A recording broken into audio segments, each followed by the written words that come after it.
Hello, folks. Good day wherever you are.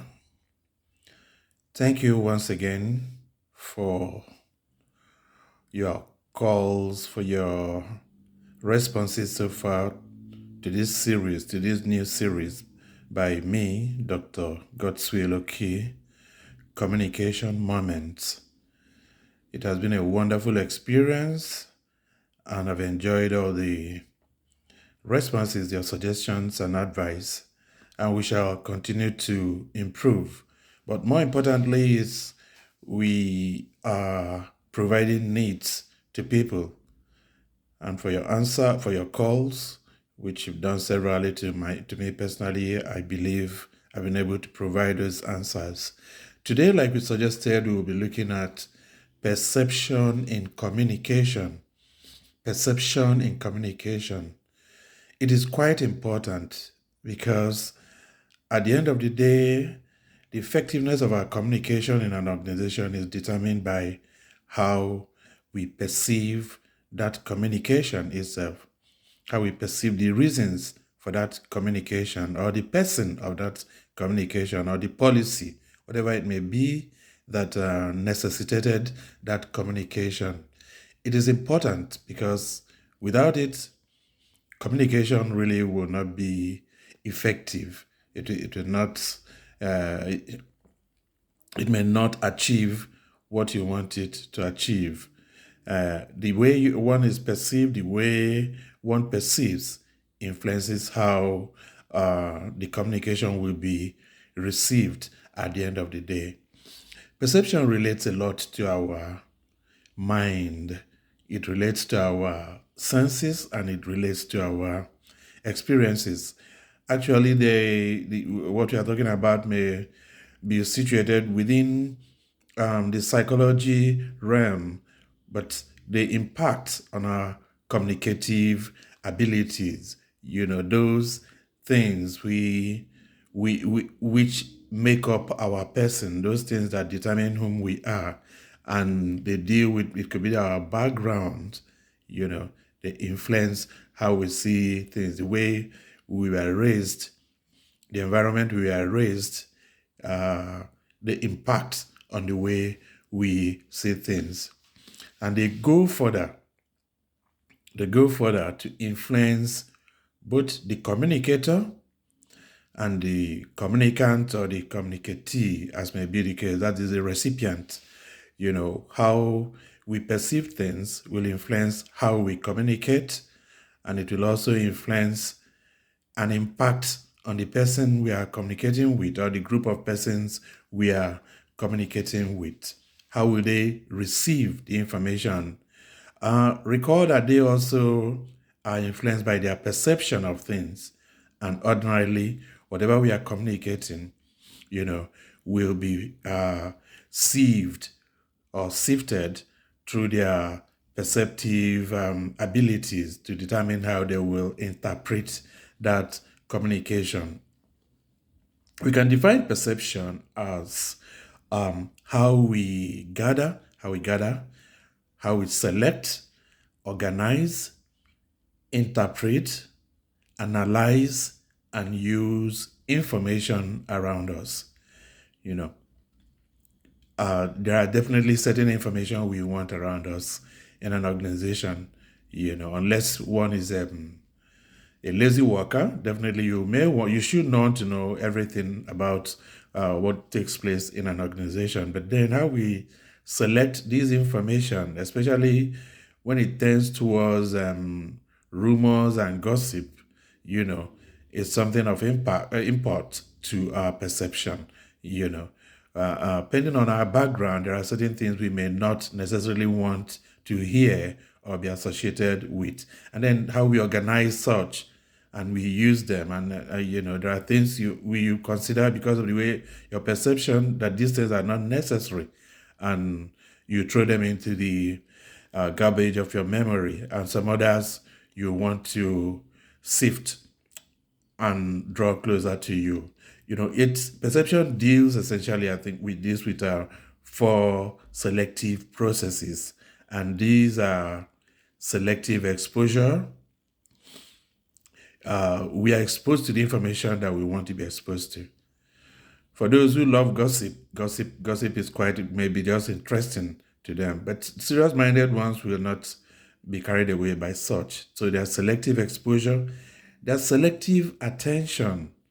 What you pay attention to, the kind of communication you pay attention to, is also determined by your perception. Then we have selective perception.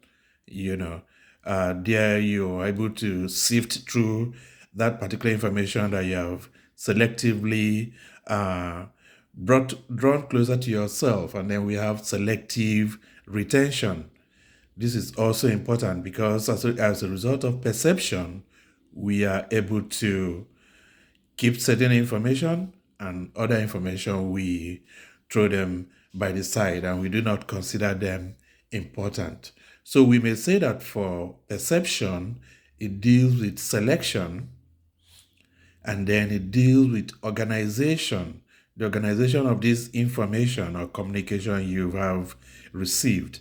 How do you put them? The most important one take the priority of your mind, and the least important take the least, that comes further down in your mind, and then the interpretation we give to whatever we have selected.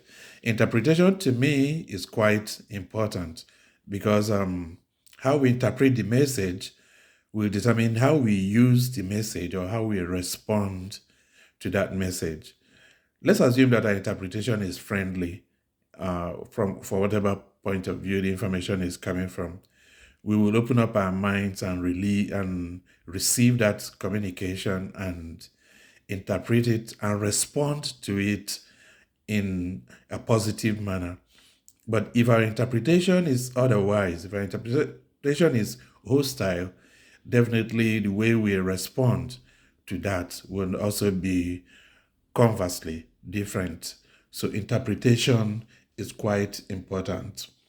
For the communicator in an organization, perception is important. It helps for one to understand the other party you're dealing with. It helps for you to know the state of mind that it makes you more tolerant, depending on the communication, the way the person responds to that communication. As individuals, we see the world differently. We do not see the world the same as it were. And that is as a result of the perception we hold.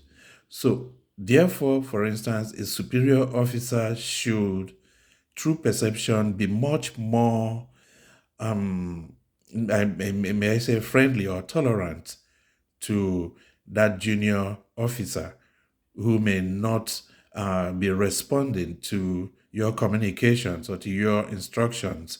It's actually very good to have a second thought about somebody, except if it's a habit, then you may want to take some other actions. So perception makes room for tolerance. It may not necessarily be long-suffering, but for tolerance and for you to hear out, for you to deconstruct the mind and to relate better with those junior officers. And even as colleagues, perception is important because our understanding of perception will determine how we respond to other communications, formally or informally, or semi-formally, with other colleagues of ours. Perception also helps in building effective external communication. We shall dwell on that much later. In an organization, perception is affected mainly by 4 factors. I will run through them and you can do some search or you can call up and we'll talk about it. You have the physiological factors. We deal with the age, the gender, talking about the sex, male or female, or the physical characteristics. How are we built? Are we tall? Are we short? Are we on the fat side? Are we slim? They also impact on how perception works. They affect our how we respond to messages. And the other are the past experiences we've had. What are those past experiences we've had? Uh, Either from our childhood, youth, or as we grow older, they influence the way we perceive things. And the culture. There are different social groups. There are the subgroups. There are the moderate, and there are different geographical groups. The way a European or an American see things will definitely be different from the way the average African see things. So they also influence perception. Then we talk about finally the way we feel, our present feelings, our mood. Some people exploit moods. Girls exploit their father's moods, and an intelligent officer will know the mood a superior officer is in and could also use that. There's so much to talk about perception, but we'll stop here. Thank you for your messages. Keep subscribing, keep sharing, and keep learning, and keep getting in touch. I'm sure we will continue to do good jobs as it affects communication. Have a blessed day. Welcome to December, the holiday month.